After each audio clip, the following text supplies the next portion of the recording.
What's up, guys? This is GDS FIFA and welcome to another episode of the Fantasy Premier League. Let's swiftly move and look at our points from last game week, which finished yesterday.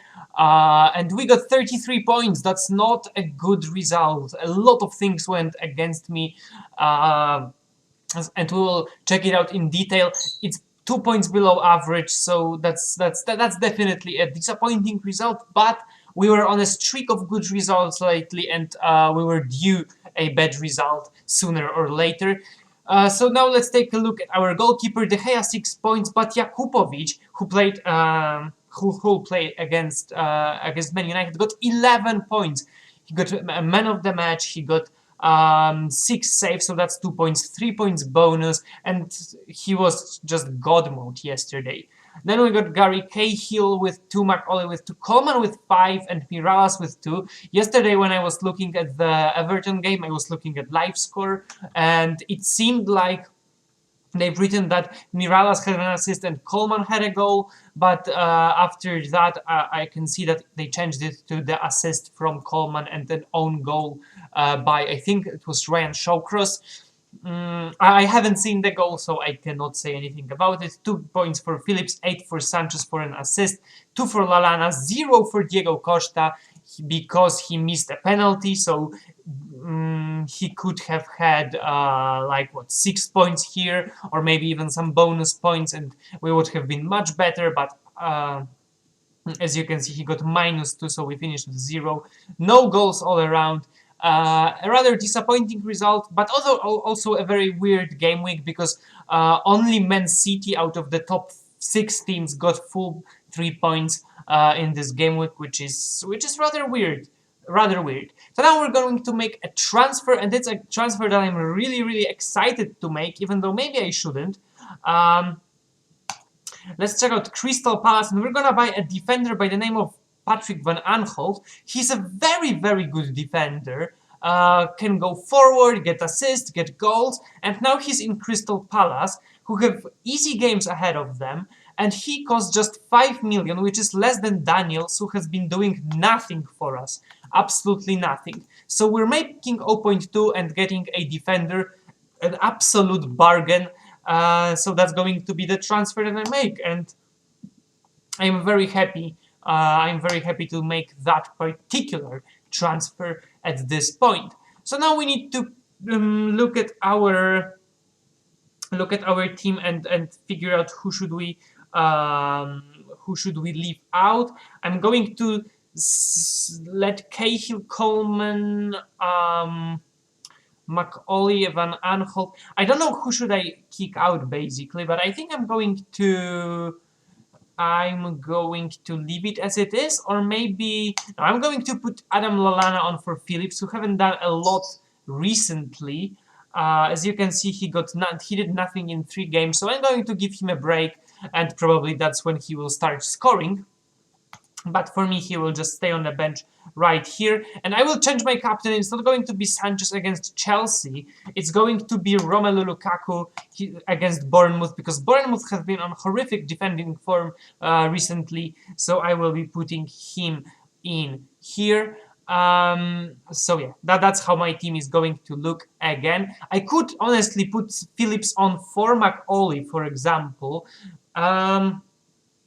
And that might be a good strategy, but I think that West Brom can prevail. I think that West Brom can prevail, and Phillips can spend a game on the bench, no problem at all. So let's save my team right here and proceed to the recommendations, of course. But before we do that, make sure to click on the subscribe button if you're new around here, and smash the like button if you enjoyed those videos. And first of all, I'm going to set a theme for today's recommendations, and that's going to be transfers. The players who were transferred among or into the Premier League.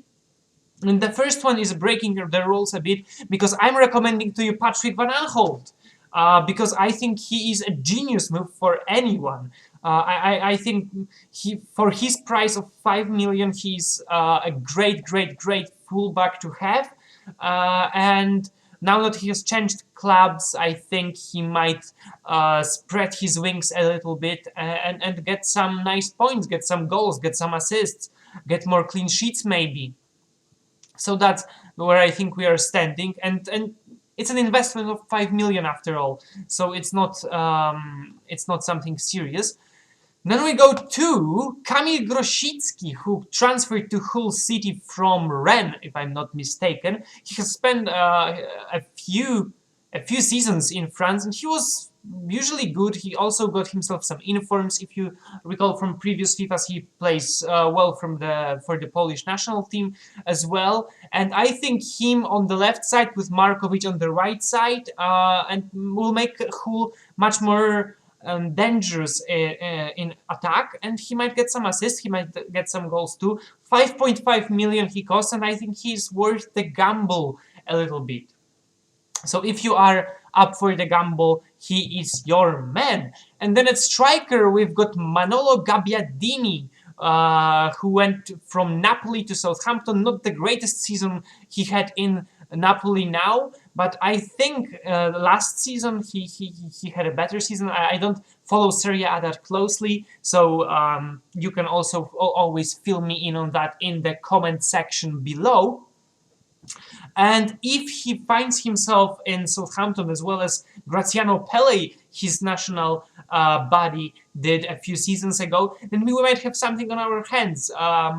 I think Southampton lacks the strike force a bit. Shane Long is, of course, a very experienced player in the Premier League already, and Charlie Austin, he is not a very stable player. He had one good season with QPR, was it? And it was 2 seasons ago, and other than that, he doesn't seem to fit and basically explore his talent as much as probably he could. And Manolo Gabbiadini might be an interesting option. He, I think, can play center, attacking mid. I am asking that because I know I remember to play him a lot at CAM in FIFA in previous years. So maybe he can do that also in the real life. And I think he will give an interesting option. He is quite expensive at 6.5, but not really that expensive. So once again, if you're up for the gamble, if you know the Saints situation better than me and maybe agree, then he might be a player for you. So that's going to be the end of the episode, guys. I hope you enjoyed it. We've got an interesting episode planned for the next week because as you can see, the next week looks all right, but then we've got less games on February 25, 26, 27, so we'll have to prepare for that. I don't think double game weeks are scheduled yet. No, they are not until, I don't know, April maybe, but we will have a smaller game week in the game week 26, so that's right around the corner. It's what, 3, 6, 7, 8, so we will be out of 4 teams. From the first look, I don't know which teams are here. City, United, I can see that are not here. Arsenal as well, and I don't see the other team, so we'll have to, of course, look at it closely next week. I will see you then. Bye!